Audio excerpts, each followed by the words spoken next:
प्राणों से प्यारे विद्यार्थियों, साथियों, आज हम चर्चा करेंगे विश्व राज्य की अवधारणा।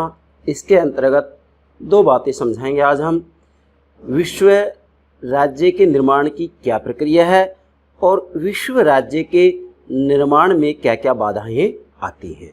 मतलब ये दोनों बातें इतनी महत्वपूर्ण हैं कि राजनीति विज्ञान के विद्यार्थियों को इनकी जानकारी होना निहायत जरूरी है। और हाँ, अंतर्राष्ट्रीय राजनीति के विद्यार्थियों को तो इसकी जानकारी होना ही चाहिए। और मैं ये भी कहना चाहूँगा यहाँ कि पूरी दुनिया के अंतर्गत सभी राष्ट्र राज्यों के राज्याध्यक्षों, शासनाध्यक्षों को भी इसकी जानकारी होना बेहद जरूरी है, क्योंकि हमारा जो अब अंतिम सौपन है वो यही है कि दुनिया में से युद्धों को तभी रोका जा सकता है, विश्व युद्ध को तभी रोका जा सकता है जबकि राष्ट्र राज्यों के स्थान पर विश्व राज्य की, विश्व सरकार की, विश्व संघ का निर्माण हो जाए, जिससे कि राज्यों के पास जो संप्रभुता है, राष्ट्र राज्य राष्ट्रवाद के आधार पर, संप्रभुता के आधार पर आपस में टकराते हैं, राष्ट्रीय हित के आधार पर इनमें भिड़ंत होती है और ये भिड़ंत ही युद्ध का रूप धारण कर लेती है। और दो राष्ट्र राज्यों में युद्ध होता है, वह युद्ध ही कब महायुद्ध बन जाए, कब विश्व युद्ध बन जाए, इसका कोई अंदाजा नहीं है। इसलिए विश्व के, ध्यान दे बेटा, यहाँ विश्व के विद्वानों ने ये कहा कि जब तक विश्व राज्य की स्थापना नहीं होगी तब तक दुनिया में शांति स्थापित नहीं हो सकती। इनका कहना है कि अंतर्राष्ट्रीय राजनीति में अराजकता जैसी स्थिति है। मतलब आप देखेंगे कि आज भारत है, अमेरिका है, चीन है, रूस है, जापान है, स्विट्जरलैंड, दुनिया का भले कोई भी देश क्यों ना हो, ब्रिटेन हो, कोई भी देश क्यों ना हो, फ्रांस हो, इत्यादि जितने भी देश हैं, उन सभी की चर्चा करें हम कि सभी राष्ट्र राज्य संप्रभु हैं और ये किसी भी रूप में अपनी संप्रभुता का त्याग करने के लिए तैयार नहीं है। और जब तक राष्ट्र राज्य संप्रभुता का त्याग नहीं करेंगे, जब तक राष्ट्र राज्य की नीतियों का आधार राष्ट्रवाद रहेगा, जब तक राष्ट्र राज्य की नीतियों का आधार अंतर्राष्ट्रवाद नहीं होगा, तब तक दुनिया में शांति स्थापित नहीं हो सकती। इसलिए दुनिया में शांति स्थापित करने के लिए, दुनिया में से युद्धों को सदा के लिए समाप्त करने के लिए, अंतर्राष्ट्रीय राजनीति में से अराजकता की स्थिति को समाप्त करने के लिए विद्वानों ने ये कहा कि विश्व राज्य की स्थापना की जानी चाहिए। और जब विश्व राज्य का निर्माण हो जाएगा तो दुनिया में शांति स्थापित हो जाएगी, युद्ध सदा के लिए समाप्त हो जाएंगे। और कभी यदि राज्यों में भिड़ंत भी होगी तो उस भिड़ंत को महायुद्ध नहीं कहा जाएगा, उसको गृह युद्ध की संज्ञा दी जाएगी। ये बात आपको ध्यान में रखनी है। तो प्राणों से प्यारे विद्यार्थियों, अब हम चर्चा करेंगे दो बातों पर। विश्व राज्य की अवधारणा, concept of world state, lecture number 28/4 होगा, जिसमें हम विश्व राज्य निर्माण की प्रक्रिया और विश्व राज्य निर्माण की प्रक्रिया में क्या बाधाएं आती हैं, इन दो की चर्चा करेंगे। निर्माण की प्रक्रिया, विश्व राज्य के निर्माण की क्या प्रक्रिया है और विश्व राज्य निर्माण की प्रक्रिया में क्या क्या बाधाएं आती हैं। मतलब विश्व राज्य का निर्माण करने में क्या क्या समस्याएं आती हैं, क्या बाधाएं आती हैं, किन चुनौतियों का सामना करना पड़ता है। आज आप देखेंगे कि वास्तविक रूप में विश्व राज्य की स्थापना करने में बड़ी भारी समस्याएं आ रही हैं। हालांकि आज ग्लोबलाइजेशन का ज़माना है, भूमंडलीकरण का ज़माना है, पूरी दुनिया को ही ग्लोबल विलेज मतलब भूमंडलीय ग्राम कहा जाता है, भूमंडलीय गांव कहा जाता है। तो निश्चित रूप में ये कहा जा सकता है जो ग्लोबलाइजेशन है, भूमंडलीकरण है, ये एक विश्व राज्य की स्थापना का ही मैं कहूँगा कि प्रयास या प्रयत्न है। यस, आप ग्लोबलाइजेशन, भूमंडलीकरण को भी मैं आपको अलग से समझाऊंगा। यहाँ तो केवल दो बातें समझनी है। विश्व राज्य की अवधारणा के अंतर्गत विश्व राज्य के निर्माण की क्या प्रक्रिया है और विश्व राज्य के निर्माण के अंतर्गत क्या समस्याएं आती हैं, क्या बाधाएं आती हैं, दो पर चर्चा करेंगे। तो मैंने यहाँ पर जो है लेक्चर को दो भागों में बांट दिया है। यहाँ पार्ट नंबर 1 लिखा है विश्व राज्य निर्माण की प्रक्रिया, इसके बाद में पार्ट नंबर 2 यहाँ से शुरू हो जाता है इसका, ये है विश्व राज्य के मार्ग में बाधाएं। मतलब विश्व राज्य के निर्माण के मार्ग में क्या क्या बाधाएं आती हैं, क्या चुनौतियां आती हैं, क्या समस्याएं आती हैं। आज भी आप देखेंगे, आज तक वास्तविक रूप में देखा जाए तो विश्व राज्य का निर्माण नहीं हो पाया है। यही कारण है कि राष्ट्र राज्यों में संप्रभुता के आधार पर और अपने राष्ट्रीय हितों की रक्षा के लिए भिड़ंत होती रहती है, मनमुटाव होते रहते हैं। ये मैं कहना चाहूँगा कि विश्व राज्य की स्थापना की जो बात की जाती है, ये एक आदर्शात्मक बात है, ये एक सौपन है। अब इस सौपन को प्राप्त करना इतना आसान नहीं है जितना कि कहा जाता है, ये बात आपको ध्यान में रखनी है। तो बेटा लेक्चर नंबर 28 पार्ट नंबर 4 है। इसका मतलब ये होगा कि हम विश्व राज्य की अवधारणा के ऊपर ये इसका चौथा भाग ले रहे हैं और ये वैसे देखा जाए तो ये 5वां लेक्चर चल रहा है विश्व राज्य की अवधारणा के ऊपर। ठीक है बेटा, तो ध्यान दें। अब विश्व राज्य के निर्माण में क्या तो बाधाएं हैं और इसके निर्माण की क्या प्रक्रिया है, इन दोनों बातों को मैं समझाऊं उससे पहले जरा ध्यान दें, मैंने यहाँ संकेत के रूप में लिखा है, मैं समझाऊंगा एक एक बात। यहाँ अंतरराष्ट्रीय समस्याओं, बेटा ध्यान देंगे, मतलब अंतरराष्ट्रीय समस्याओं को अंतरराष्ट्रीय राजनीति में जो अराजकता की स्थिति है इसको दूर करने के लिए विद्वानों ने ये तर्क दिया, सुझाव दिया कि इसका एक ही मार्ग है, एक ही रास्ता है, एक ही उपाय है, वह है विश्व राज्य की स्थापना। यदि विश्व राज्य की स्थापना कर दी जाएगी तो निश्चित रूप में अंतर्राष्ट्रीय राजनीति में जो अराजकता की स्थिति बनी हुई है, मतलब जो राष्ट्र राज्य है अपने राष्ट्रीय हितों को लेकर के आपस में भिड़ते रहते हैं, ये स्थिति समाप्त हो जाएगी, युद्ध समाप्त हो जाएंगे। कब? जबकि विश्व राज्य की स्थापना हो जाएगी। तो नोट करेंगे यहाँ, अंतर्राष्ट्रीय समस्याओं के समाधान के लिए और अंतर्राष्ट्रीय राजनीति में अराजकता की स्थिति को दूर करने के लिए विद्वानों ने, चिंतकों ने विश्व राज्य की स्थापना की बात की है। एक बात। दूसरी बात यहाँ ध्यान दें, अब यहाँ जो विश्व के प्रमुख विचारक, चिंतक या विद्वान हैं वो ये कह रहे हैं कि भाई अगर दुनिया में इस युद्धों को समाप्त करना है तो इसका सबसे अच्छा तरीका एक ही है, विश्व राज्य की स्थापना। मगर ये कैसे? ध्यान दें, सबसे पहले तो ये ध्यान देंगे कि विश्व राज्य की स्थापना करने के लिए जो विद्वान तर्क देते हैं, जो विश्व के चिंतक हैं, विश्व राज्य की अवधारणा के चिंतक हैं, वो ये कह रहे हैं कि जिस प्रकार से एक राज्य है, बेटा इसको समझना, ये बात समझ में आ गई तो आगे कोई दिक्कत ही नहीं आ सकती, कि जिस प्रकार से राज्य, मतलब जैसे भारत राज्य है, अमेरिका राज्य है, ब्रिटेन राज्य है, चीन राज्य है, रूस राज्य है, तो ये राज्य हैं। राज्य शब्द का प्रयोग सर्वप्रथम मैकियावेली ने अपनी पुस्तक द प्रिंस में किया है, ये बात आपको ध्यान में रखना है। स्टेट शब्द का प्रयोग सर्वप्रथम किसने किया है? मैकियावेली ने। किसमें? अपनी पुस्तक द प्रिंस में। और मैकियावेली को आधुनिक राजनीतिक चिंतन का जनक भी कहा जाता है। नोट करें, मैकियावेली को आधुनिक राजनीतिक चिंतन का जनक भी माना जाता है, ये बात आपको ध्यान में रखनी है बेटा। यहां पर ये कह रहे हैं विद्वान कि जिस प्रकार से राज्य के द्वारा जो आदेश दिए जाते हैं या राज्य अपनी सीमा क्षेत्र के लिए जो आदेश देता है, उन आदेशों का पालन उस राज्य के नागरिक करते ही करते हैं, और यदि उस राज्य के नागरिक राज्य के आदेशों का पालन नहीं करते हैं तो वो दंडनीय होते हैं, उनको दंड दिया जाता है। ठीक है, इसी बात से प्रेरणा लेते हुए विश्व राज्य की अवधारणा के समर्थक जैसे कि लास्की, इसी के साथ में डॉक्टर राधाकृष्णन, पंडित जवाहरलाल नेहरू और भी बहुत विद्वान हैं जिनकी चर्चा मैंने पिछले लेक्चर में कर दी है, यहाँ दोहराने की आवश्यकता नहीं है। तो उन्होंने तर्क दिया कि जिस प्रकार से राज्य के आदेशों का पालन उस राज्य के नागरिक करने के लिए विवश होते हैं, ठीक उसी प्रकार से, इससे प्रेरणा लेते हुए कहा है कि ठीक उसी प्रकार से विश्व राज्य की स्थापना की जाए, और जब विश्व राज्य की स्थापना कर दी जाएगी तो विश्व राज्य के द्वारा जो आदेश दिए जाएंगे उन आदेशों का पालन सभी राष्ट्र राज्यों के नागरिकों को करना ही होगा, क्योंकि राष्ट्र राज्य के पास कोई संप्रभुता नहीं होगी। छोटे बड़े सभी राष्ट्र राज्यों की संप्रभुता समाप्त हो जाएगी, और जब संप्रभुता समाप्त हो जाएगी तो पूरी दुनिया के नागरिक विश्व राज्य के आदेशों का पालन करेंगे। और यदि ऐसा होगा तो निश्चित रूप में हम कह सकते हैं कि पूरी दुनिया में शांति स्थापित की जा सकती है। अब ये दो तर्क मैंने दिए हैं, इनको ध्यान में रखेंगे। अब हम एक ही बात लेते हैं। नंबर 1, सबसे पहले इसका पार्ट नंबर 1 लेते हैं। पार्ट नंबर 1 है विश्व राज्य निर्माण की प्रक्रिया, मतलब विश्व राज्य के निर्माण की क्या प्रक्रिया है, विश्व राज्य की स्थापना कैसे की जाए, इसका प्रोसीजर क्या है, प्रक्रिया क्या है, इसको समझे बेटा। अब ध्यान दें, यहाँ मैंने लिखा है विश्व राज्य को प्राप्त करने के लिए अलग अलग उपायों का समर्थन किया गया है। मतलब विद्वानों ने यहाँ पृथक उपाय बतलाए हैं, पृथक तरीके बतलाए हैं जिससे कि विश्व राज्य की स्थापना की जाए, जिसमें विद्वानों ने विशेषकर यहाँ 3 उपायों की चर्चा की है। एक को समझे। नंबर 1, विश्व विजय द्वारा, मतलब यहाँ कुछ विद्वान ये कहते हैं कि विश्व विजय के द्वारा विश्व राज्य की स्थापना की जाए।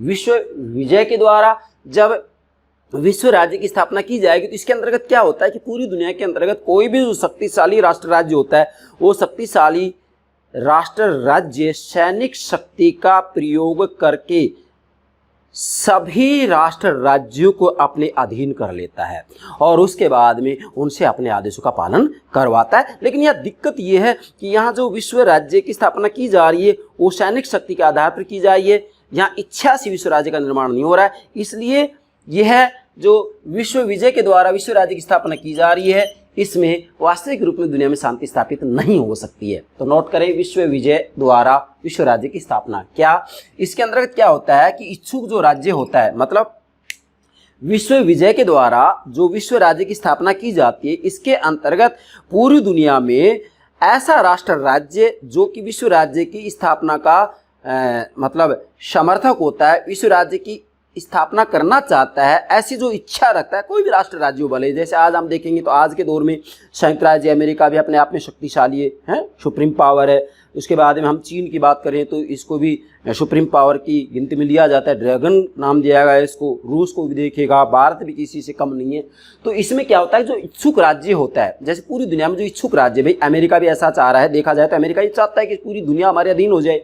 तो जो इच्छुक राज्य होता है वो क्या करता है कि सैनिक शक्ति का सहारा लेकर छोटे बड़े संप्रभु राज्यों को पराजित कर एक केंद्रीय शक्ति का निर्माण कर सकता है। इसमें विश्व राज्य का आधार शक्ति होगी, इच्छा नहीं। मतलब विश्व विजय के द्वारा जब विश्व राज्य की स्थापना की जाती है तो इसके अंतर्गत वास्तविक रूप में जो इच्छुक राज्य होता है, भले ही कोई भी महाशक्ति हो, जैसे अमेरिका की बात की जाए तो आज अमेरिका भी अपने आप में कम नहीं है, भारत भी कम नहीं है, रूस भी कम नहीं है, चीन भी कम नहीं। तो कोई भी इच्छुक जो राज्य होता है, इच्छुक राज्य, भले वो अमेरिका हो, चीन हो, कोई भी हो, इच्छुक राज्य सैनिक शक्ति का सहारा लेकर, मतलब सैनिक शक्ति के आधार पर सैनिक शक्ति का प्रयोग करते हुए छोटे बड़े संप्रभु राज्यों को पराजित कर, पूरी दुनिया के जो छोटे बड़े राष्ट्र राज्य हैं उनको पराजित कर, उनको हराकर एक केंद्रीय के मतलब केंद्रीय शक्ति का निर्माण कर सकता है। एक केंद्रीय शक्ति का निर्माण कर सकता है, मतलब पूरी दुनिया उसके अधीन हो जाएगी।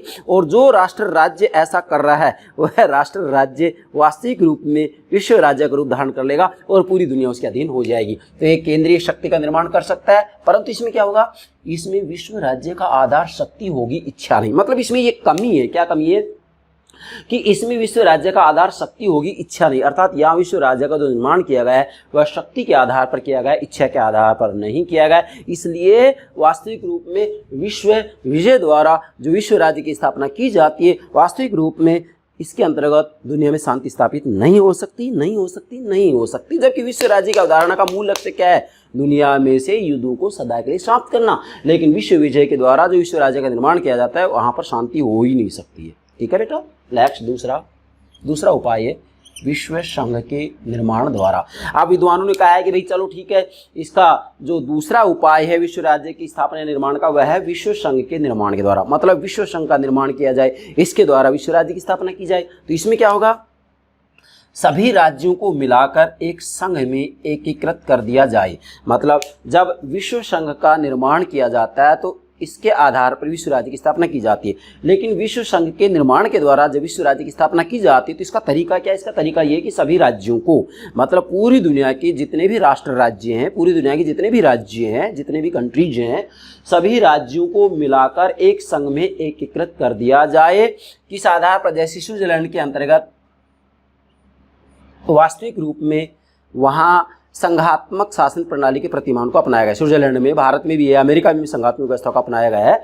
तो ये स्विट्जरलैंड के संविधान में जो संघात्मक व्यवस्था अपनाई गई है, जिस संघ व्यवस्था का वहाँ पर जो है निर्माण किया गया, जिस संघ व्यवस्था को स्विट्जरलैंड में अपनाया गया, उसके आधार पर वास्तविक रूप में एक संघ में एकीकृत कर दिया जाए। मतलब पूरी दुनिया के जितने भी राष्ट्र राज्य हैं उनको एक संघ में एकीकृत कर दिया जाए, जैसे कि स्विट्जरलैंड के संविधान में वास्तविक रूप में वहां पर इसको अपनाया गया है, संघात्मक शासन प्रणाली के प्रतिमान को।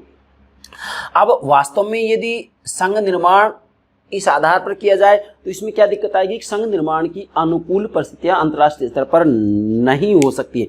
मतलब है जब संघ का निर्माण किया जाए तो संघ निर्माण के लिए अनुकूल परिस्थितियां भी चाहिए, लेकिन संघ निर्माण की अनुकूल परिस्थितियां, नोट करेंगे अनुकूल मतलब परिस्थितियां अंतरराष्ट्रीय है, मतलब अंतरराष्ट्रीय स्तर पर नहीं हो सकती, मतलब ऐसी जो परिस्थितियां अंतरराष्ट्रीय स्तर पर प्राप्त नहीं हो सकती जिससे कि एक संघ का निर्माण किया जाए, क्योंकि अंतरराष्ट्रीय स्तर पर किसी न किसी रूप में राष्ट्र राज्य अपने राष्ट्रीय हितों को ही प्राथमिकता देते हैं। अतः हम कह सकते हैं कि एक संघ का निर्माण करना इतना आसान नहीं है। ठीक है बेटा, तो दूसरा है विश्व संघ के निर्माण के द्वारा, और तीसरा है विश्व समुदाय के निर्माण द्वारा।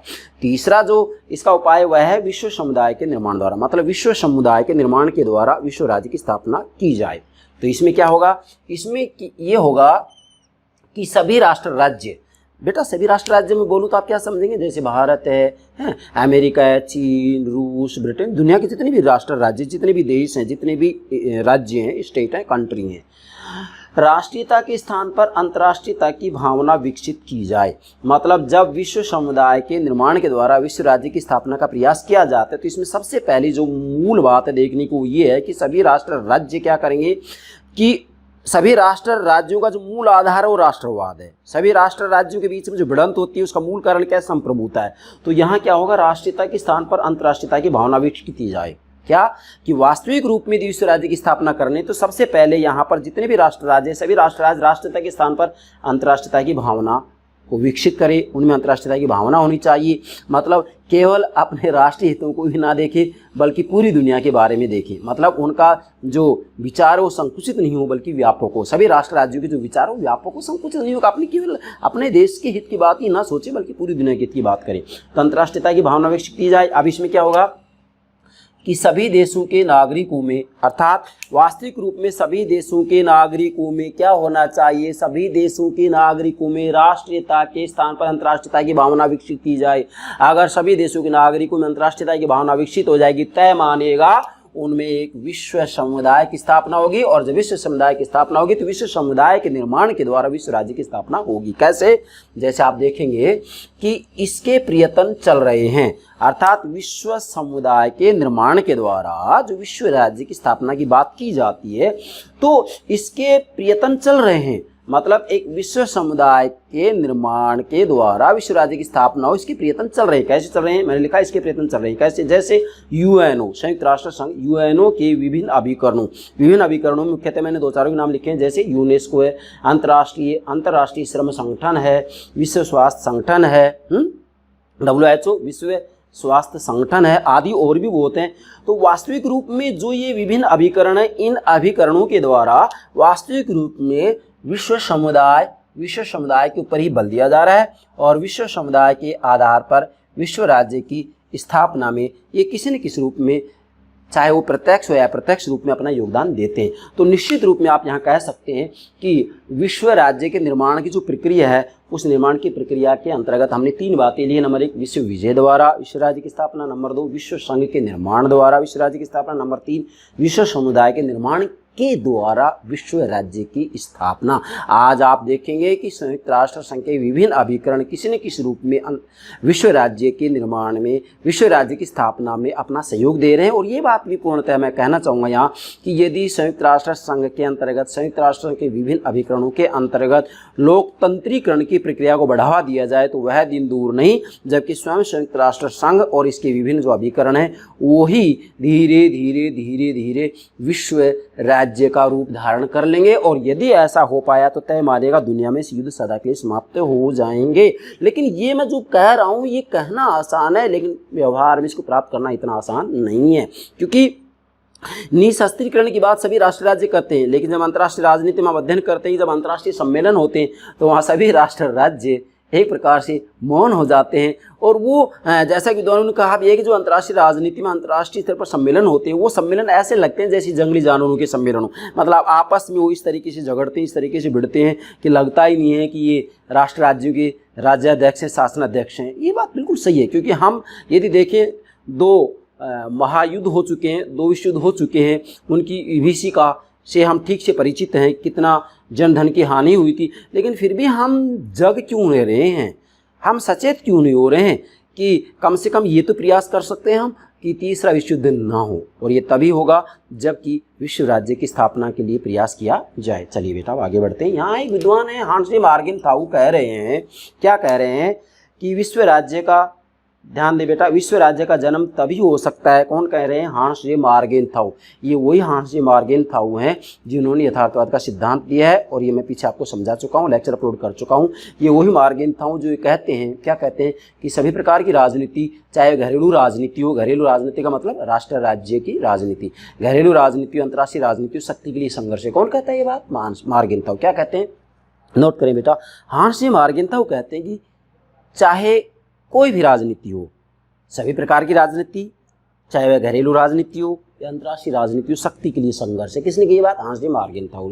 तो यही मार्गेनथाउ कह रहे हैं कि विश्व राज्य का जन्म तभी हो सकता है जबकि पहले विश्व समुदाय का विकास हो। वास्तव में विश्व राज सत्ता या विश्व राज सत्ता एक प्रकार से विश्व समुदाय की ही परिणति है, विश्व समुदाय का ही विकसित रूप है, क्या, विश्व राज्य। इसका मतलब ये होगा, हांस जे मार्गेनथाउ ये कह रहे हैं कि विश्व राज्य का जन्म तभी हो सकता है जबकि पहले विश्व समुदाय का विकास हो, मतलब विश्व समुदाय का विकास हो। जैसे आप देख सकते हैं यूएनओ के विभिन्न अभिकरण, स्वयं यूएनओ भी इसका प्रयास कर रहा है, पहले विश्व समुदाय का विकास हो और वास्तव में विश्व राज सत्ता या विश्व राज सत्ता एक प्रकार से विश्व समुदाय की ही परिणति है। मतलब जो विश्व राज्य की स्थापना की बात की जा रही है वह विश्व समुदाय की ही परिणति है, विश्व समुदाय का विकसित रूप है। विश्व समुदाय का विकसित रूप क्या है बेटा, विश्व राज्य या विश्व राज सत्ता। किसने की बात, मार्गेनथाउ ने। ठीक है बेटा, तो मुझे विश्वास है यहाँ तक कि 3 बिंदु आप ठीक से समझ गए होंगे। ठीक है, अब इसका दूसरा पार्ट ले रहे हैं हम, क्या विश्व राज्य के निर्माण में क्या बाधाएं आती है। मतलब ये बात सत्य है कि विश्व राज्य की स्थापना का स्वप्न देखा जा रहा है, प्रयास भी किया जा रहा है, लेकिन इसके निर्माण में काफ़ी बाधाएं आती हैं। क्या क्या बाधाएं आती हैं, नोट करें, विश्व राज्य के मार्ग में बाधाएं या विश्व राज्य के निर्माण के मार्ग में क्या क्या बाधाएं आती हैं। मैंने यहाँ लिखा है सरल कार्य नहीं, मतलब विश्व राज्य की स्थापना करना इतना सरल नहीं है जितना कि हम यहाँ पर लेक्चर के माध्यम से आपको समझा रहे हैं या भाषणबाजी के माध्यम से बात कही जाती है, इतना सरल नहीं है। मैं आपको कई बार कह चुका हूँ कि विश्व राज्य की स्थापना करना इतना आसान नहीं है जितना कहना आसान है। व्यवहार के धरातल पर विश्व राज्य का निर्माण बड़ा कठिन है। तो मैंने लिखा है सरल कार्य नहीं, मतलब विश्व राज्य का निर्माण करना, विश्व राज्य की स्थापना करना इतना सरल कार्य नहीं जितना कि कहा जाता है। फिर मैंने लिखा है अनेक बाधाएं, मतलब विश्व राज्य के निर्माण में, विश्व राज्य की स्थापना में, विश्व सरकार के गठन में अनेकों बाधाएं आती हैं, अनेकों समस्याएं आती हैं, अनेकों चुनौतियों का सामना करना पड़ता है। क्या है वो, विश्व संगठन के निर्माण में, मतलब विश्व संगठन के निर्माण में, विश्व राज्य के निर्माण में, विश्व सरकार के गठन में अनेकों बाधाएं आती हैं। जिसमें प्रथम प्रश्न तो ये उठता है, क्या उठता है, पहले यहाँ प्रश्न कर रहे हैं हम। प्रथम प्रश्न तो ये उठता है कि विश्व राज्य का जो संगठन है, विश्व संघ का जो निर्माण है वह एकात्मक या संघात्मक आधार पर हो, मतलब वह एकात्मक आधार पर हो या संघात्मक आधार पर हो। एकात्मक आधार का मतलब जैसे आप देखेंगे ब्रिटेन के अंतर्गत एकात्मक शासन प्रणाली प्रतिमान को अपनाया गया है, अर्थात ब्रिटेन में संविधान के द्वारा सभी शक्तियां केवल एक अकेली केंद्रीय सरकार को दी गई हैं। संघात्मक प्रतिमान में क्या होता है कि संविधान के द्वारा केंद्र और राज्य में शक्तियां बांट दी जाती है। तो ठीक यही बात यहाँ लागू होगी कि जब विश्व राज्य का निर्माण किया जाएगा तो एकात्मकता के प्रतिमान में तो ये होगा कि सभी प्रकार की शक्तियां एक केंद्रीय सरकार को दे दी जाएंगी। अब केंद्रीय सरकार किसको मानेंगे आप, अमेरिका को मानेंगे, चीन को मानेंगे, भारत को मानेंगे? और अगर आपने ऐसा माना तो फिर मानने कौन देगा? पूरी दुनिया के राष्ट्र राज्य ये बात स्वीकार ही नहीं करेंगे। तो निश्चित है एकात्मकता के मॉडल को नहीं अपनाया जा सकता। तो एकात्मक या संघात्मक आधार पर जो है विश्व राज्य का गठन किया जाए, और अगर मान लीजिएगा इनमें से, चूंकि ये बात सत्य है कि एकात्मकता के आधार पर विश्व राज्य का निर्माण नहीं हो सकता, तो इसमें क्या होगा, संघात्मकता का आधार अपनाया जाएगा, जिसमें कि जो है हम कहेंगे कि शक्तियों को बांट दिया जाएगा। और इसमें स्थिति ये होगी कि जो पूरी दुनिया के राष्ट्र राज्यों, वो राष्ट्र राज्य एक प्रकार से संघ की इकाई बन जाएंगे, मतलब ये संघ के प्रांत बन जाएंगे, घटक बन जाएंगे। ठीक है बेटा, तो संघात्मकता के आधार पर किया जाएगा। तो इसमें क्या होगा, संघात्मक हो तो प्रतिनिधित्व किस आधार पर हो। अगर मान लीजिएगा विश्व राज्य का निर्माण संघात्मकता के आधार पर किया जाता है, संघात्मकता का मतलब क्या होता है कि जब शक्तियों का बंटवारा कर दिया जाता है, तो इसमें क्या होगा कि प्रतिनिधित्व किस आधार पर, मतलब विश्व संघ के अंतर्गत जो प्रतिनिधित्व हो, वह राष्ट्र राज्यों का जो प्रतिनिधित्व है, प्रतिनिधित्व किस आधार पर हो, किस तरीके से प्रतिनिधित्व देंगे आप। जैसे स्विट्जरलैंड की बात आती है तो स्विट्जरलैंड के अंतर्गत आप देखिएगा वहाँ की जो इकाइयाँ हैं, उन इकाइयों को क्या है, जो वहाँ की पूर्ण कैंटन है, पूर्ण कैंटन से 2 प्रतिनिधि भेज दिए जाते हैं, और जो अर्ध कैंटन होती है वहाँ से 1 प्रतिनिधि भेजा जाता है। अमेरिका की बात करेंगे तो अमेरिका के अंतर्गत भी संघात्मक शासन प्रणाली प्रतिमान को अपनाया गया है। तो अमेरिका में क्या है, जितने भी राज्य 50 राज्य हैं, सभी राज्य सीनेट के अंतर्गत अपने 2-2 प्रतिनिधि भेजते हैं, चाहे राज्य छोटा हो या बड़ा हो। तो यहाँ भी ये दिक्कत आएगी कि सभी राष्ट्र राज्यों से प्रतिनिधि कितने लिए जाएं, वहाँ की जनसंख्या का आधार माना जाए या फिर समानता का आधार बनाया जाए, चाहे राष्ट्र राज्य छोटा हो या बड़ा हो, सभी से समान प्रतिनिधि लिए जाएं, या फिर जो है जनसंख्या को आधार बनाएं और जो है जनसंख्या को आधार लेते हुए उसमें फिर समानता का सिद्धांत नहीं होगा बल्कि जनसंख्या को आधार बनाया जाएगा। अगली है विश्व भाषा निश्चित करने की समस्या।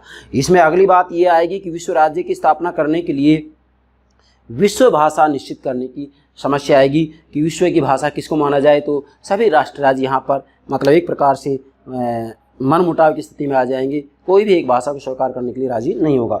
विश्व भाषा निश्चित करने की समस्या आएगी। उसके बाद में समस्या क्या आएगी कि विश्व राज्य की स्थापना में विश्व कार्यपालिका व विश्व न्यायपालिका का निर्वाचन और नियुक्ति भी आसान नहीं है। मतलब वास्तविक रूप में देखा जाए तो विश्व कार्यपालिका व विश्व की न्यायपालिका और विश्व की व्यवस्थापिका भी ले सकते हैं आप, इसमें का निर्वाचन और नियुक्ति भी आसान नहीं है। मतलब विश्व सरकार का गठन करना इतना आसान नहीं है। सरकार का नाम लेते हैं हम तो सरकार के 3 अंग होते हैं, व्यवस्थापिका, कार्यपालिका और न्यायपालिका। भले ही वो विश्व सरकार की बात हो या जो है राज्य की सरकार की बात हो, सरकार के 3 अंग यहाँ भी होंगे और वहाँ भी होंगे। यहाँ का मतलब राज्यों में भी होंगे और विश्व राज्य के अंतर्गत भी होंगे। तो इनका जो निर्वाचन और नियुक्ति है वो इतना आसान नहीं है। मतलब विश्व सरकार के गठन की जो बात आती है तो इतना आसान नहीं है। व्यवस्थापिका, कार्यपालिका और न्यायपालिका का निर्वाचन नियुक्ति कैसे की जाएगी, इसमें बड़ी भारी दिक्कत आएगी। इसी संदर्भ में डॉक्टर BM शर्मा ने कहा है कि ऐसा प्रतीत होता है कि विश्व शांति की समस्या को सुलझाने के लिए विश्व संघ का आदर्श केवल कल्पना रह जाएगा। मतलब यहाँ पर डॉक्टर BM शर्मा कह रहे हैं, क्या कह रहे हैं कि ऐसा प्रतीत होता है, ऐसा प्रतीत होता है। हालांकि इन्होंने जो बात कही है पूर्णतः सत्य भी है, मैं कहना चाहूँगा यहाँ ऐसा प्रतीत होता है कि विश्व शांति की समस्या को सुलझाने के लिए विश्व संघ का आदर्श केवल कल्पना रह जाएगा। मतलब इन्होंने कह दिया कि विश्व संघ का आदर्श केवल कल्पना रह जाएगा, ऐसा प्रतीत होता है, क्योंकि विश्व राज्य का निर्माण करना इतना आसान नहीं है। किसने कहा है? डॉक्टर BM शर्मा ने। तो आपसे एग्जाम पूछा जा सकता है। इसके बाद में लेंगे हम इसका दूसरा पार्ट जो आ रहा है यहीं से, ये इसकी पृष्ठभूमि तैयार कर दी हमने। अब इसकी क्या क्या बाधाएं हैं, मतलब विश्व राज्य के निर्माण में, विश्व राज्य की स्थापना में प्रमुख बाधाएं कौन कौन सी आती हैं, मतलब विश्व संघ के निर्माण में क्या बाधाएं आती, क्या समस्याएं आती, किन चुनौतियों का सामना करना पड़ता है।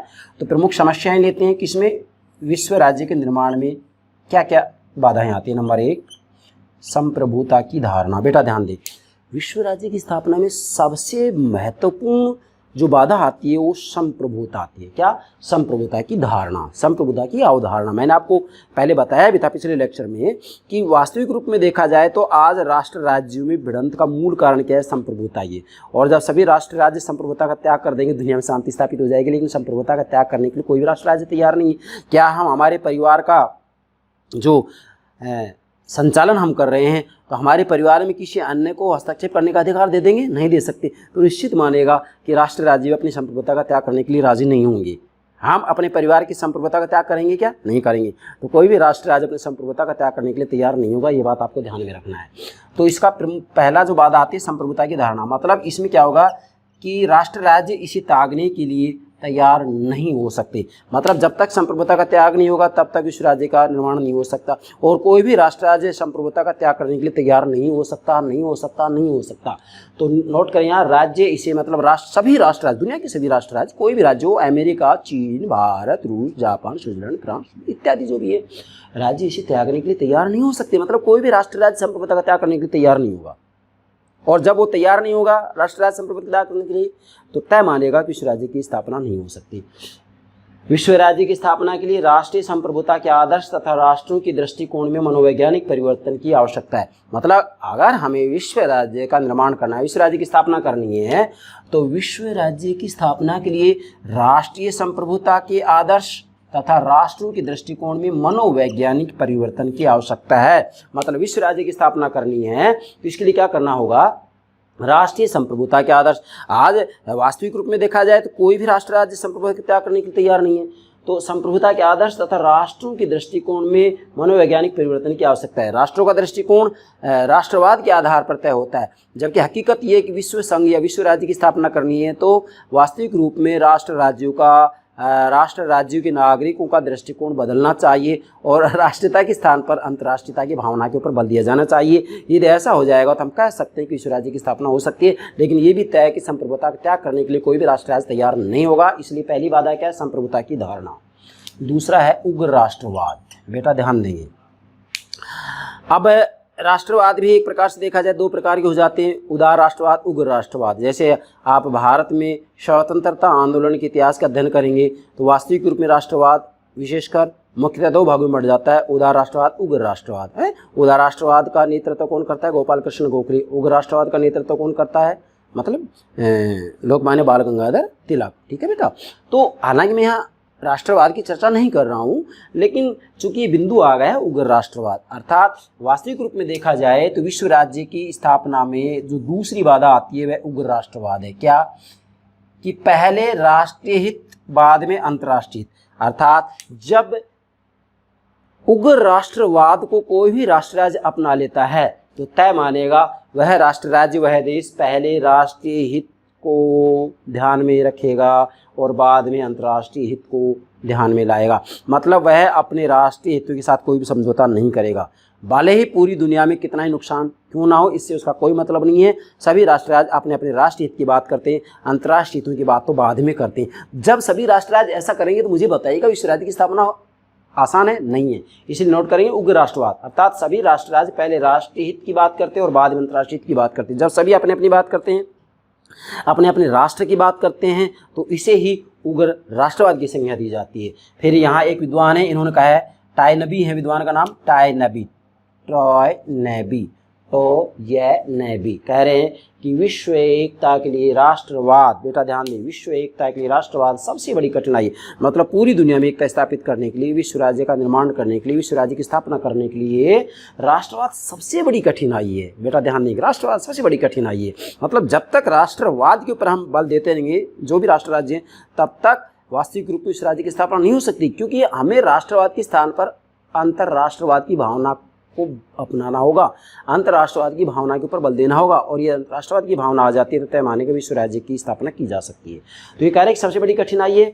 विश्व इतिहास के ज्वलंत अध्याय में, बेटा नोट करें, विश्व इतिहास के ज्वलंत अध्याय में राष्ट्रवाद मानवता का एक नंबर का शत्रु है। नोट करें ये बात, किसने की है? और नबी कह रहे हैं कि विश्व इतिहास के ज्वलंत अध्याय में राष्ट्रवाद मानवता का एक नंबर का शत्रु है। मानवता का एक नंबर का शत्रु कौन है? यस, राष्ट्रवाद। किसने की ये बात? तो नबी ने। अब आपसे इतना भी पूछा जा सकता है, कितना, कि विश्व इतिहास के ज्वलंत अध्याय में राष्ट्रवाद मानवता का एक नंबर का शत्रु है, यह कथन निम्न में किस विद्वान ने कहा है? तो नोट करें किसने कहा है?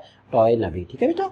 तीसरा जो वादा है वह है उपनिवेशवाद और साम्राज्यवाद। अब देखिएगा, जितनी भी महाशक्तियाँ हैं, बड़ी शक्तियाँ हैं, उनकी इच्छा है, क्या इच्छा है? कि वो साम्राज्यवाद को बनाए रखना चाहते हैं, क्योंकि साम्राज्यवाद को बनाए रखेंगे तो छोटी शक्तियों का वो शोषण करेंगे और उस हम शक्तिशाली रहेंगे। तो कोई भी जो बड़ी शक्ति है, जैसे अमेरिका है, रूस है, चीन है, तो ये नहीं चाहेंगे कि भाई साम्राज्यवाद को समाप्त कर दिया जाए, क्योंकि साम्राज्यवाद समाप्त हो जाएगा तो उनका जो है अर्थव्यवस्था कमज़ोर पड़ती चली जाएगी, इसलिए वो नहीं चाहेंगे ऐसा। और जब नहीं चाहेंगे ऐसा कि भी साम्राज्यवाद की समाप्ति हो, नहीं चाहेंगी, विश्व की जो महाशक्तियाँ, बड़ी बड़ी शक्तियाँ, वो जब ऐसा नहीं चाहेंगी तो तय मानेगा विश्व राज्य की स्थापना भी नहीं हो सकती। इसलिए नोट करेंगे, तीसरी बात है उपनिवेशवाद और साम्राज्यवाद। जब तक साम्राज्यवाद है, उपनिवेश हैं, तब तक विश्व राज्य की स्थापना नहीं हो सकती। विश्व राज्य की स्थापना करनी है तो साम्राज्यवाद और छोटे छोटे जो उपनिवेश हैं उन सबको समाप्त करना होगा। तो नोट करिए यहाँ, विश्व राज्य की स्थापना के लिए जरूरी है कि साम्राज्यवाद, उपनिवेशवाद और आर्थिक व राजनीतिक शोषण का विश्व में नामो निशान ही ना रहे। मतलब यदि विश्व राज्य की स्थापना करनी है, विश्व संघ का निर्माण करना है, विश्व सरकार का गठन करना है, दुनिया में शांति स्थापित करनी है, तो इसके लिए ज़रूरी है क्या? मतलब विश्व राज्य की स्थापना के लिए ज़रूरी है कि साम्राज्यवाद, पूरा लिखेंगे, साम्राज्यवाद, उपनिवेशवाद और आर्थिक व राजनीतिक, मतलब राजनीतिक शोषण का विश्व में नामो निशान ही ना रहे। और यदि ये समाप्त हो जाएगा तो विश्व राज्य की स्थापना हो जाएगी। लेकिन अभी आप देखेंगे कि साम्राज्यवाद पूर्ण रूप में समाप्त नहीं हुआ है, उपनिवेश भी बने हुए हैं, तो ये सत्य है कि विश्व राज्य की स्थापना भी इतनी आसान नहीं है। बेटा यहाँ पर चौथी जो बाधा है वह सैनिकवाद। आज आप देखेंगे सभी राष्ट्र राज्य रक्षा के ऊपर बजट का एक बहुत बड़ा भाग खर्च करते हैं। बजट किसे कहते हैं? आय और व्यय। बेटा ध्यान दें, आय और व्यय मतलब इनकम एंड एक्सपेंडिचर। आय और व्यय का जो ब्यौरा होता है, जो विवरण होता है, उसे ही बजट कहा जाता है। तो सभी राष्ट्र राज्य अपने बजट में रक्षा के ऊपर सबसे ज़्यादा व्यय करते हैं। ध्यान दें, सैनिकवाद मतलब सैनिकवाद भी विश्व राज्य की स्थापना में बहुत बड़ी बाधा है। मैंने यहाँ लिखा है बजट अधिक मतलब सभी राष्ट्र राज्य रक्षा के ऊपर बहुत ज़्यादा पैसा खर्च करते हैं, अनाप शनाप धन व्यय करते हैं, खर्च करते हैं। और शस्त्रीकरण की होड़, आज आप देखेंगे कि सभी राष्ट्र राज्य अपने शस्त्रों को बढ़ा रहे हैं। सभी राष्ट्र राज्यों में शस्त्रीकरण की होड़ लगी हुई है और शस्त्रीकरण की जो होड़ लगी हुई है, ये जो होड़ है वही निशस्त्रीकरण के मार्ग की बाधा है। और जब तक निशस्त्रीकरण नहीं किया जाएगा दुनिया में, तब तक तय मानिएगा युद्धों को भी नहीं रोका जा सकता है। इसलिए शस्त्रीकरण की होड़ विश्व राज्य की स्थापना में एक बहुत बड़ी बाधा है। मैंने लिखा है शस्त्रीकरण की होड़ बाधा मतलब शस्त्रीकरण की होड़ विश्व राज्य की स्थापना में सबसे बड़ी बाधा है। और मैंने लिखा है विश्ववाद के मार्ग में, विश्ववाद के मार्ग में, विश्ववाद, विश्व राज्य, विश्व सरकार, विश्व संघ के निर्माण में, विश्व संघ की स्थापना में, विश्व राज्य की स्थापना में यस सबसे बड़ी जो बाधा है वह शस्त्रीकरण है। आज आप देखेंगे भले ही अमेरिका हो, चीन हो, रूस हो, भारत हो, दुनिया का कोई भी राष्ट्र राज्य क्यों ना हो, वो सभी अपनी अपनी सैनिक शक्ति को बढ़ाने में लगे हुए हैं। क्या बेटा? सभी अपनी अपनी सैनिक शक्ति को बढ़ाने में लगे हुए हैं। ये आपके सामने है, मेरी कहने की आवश्यकता क्या है? आप स्वयं देखेंगे, आप स्वयं देखिएगा कि सभी राष्ट्र राज्य अपनी अपनी सैनिक शक्ति को बढ़ा रहे हैं कि नहीं बढ़ा रहे हैं। और जब उनका बजट तैयार किया जाता है तो उसके अंतर्गत रक्षा के ऊपर ज़्यादा से ज़्यादा धन खर्च करने का प्रयास किया जाता है कि राष्ट्र की सुरक्षा में कहीं कोई कमी ना रह जाए। इसलिए बेटा सैनिकवाद ही विश्व राज्य की स्थापना में बहुत बड़ी बाधा है। चौथे नंबर की। पांचवा है सरकार निर्माण की समस्या। बेटा वास्तविक रूप में देखा जाए तो विश्व राज्य की स्थापना जब कर दी जाती है तो विश्व राज्य तो अपने आप में चूँकि अमूर्त है, जैसे राज्य अमूर्त होता है वैसे विश्व राज्य अमूर्त है। और विश्व राज्य की इच्छा की अभिव्यक्ति किस में होगी बेटा? विश्व सरकार में।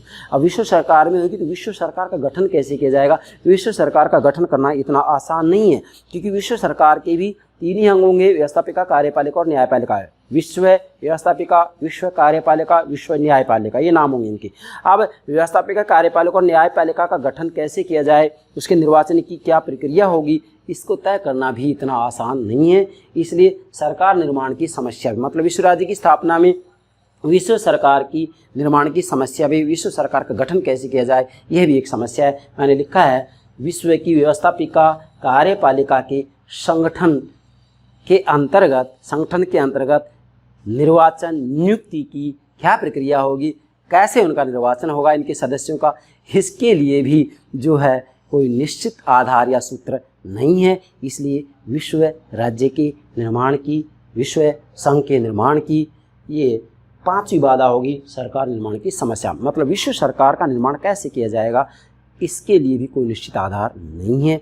ये 5 बाधाएं हैं जिनकी वजह से हम कह सकते हैं कि विश्व राज्य की स्थापना नहीं हो पा रही है। और जब तक विश्व राज्य की स्थापना नहीं होगी तब तक दुनिया में शांति स्थापित नहीं हो सकती। तो मुझे पूरा विश्वास है आप विश्व राज्य की अवधारणा में विश्व राज्य के निर्माण की प्रक्रिया और विश्व राज्य के निर्माण में क्या बाधाएं आती हैं, इन दोनों बातों को ठीक से समझ गएंगे। पार्ट नंबर 1 ये इधर में नोट कर दिया है,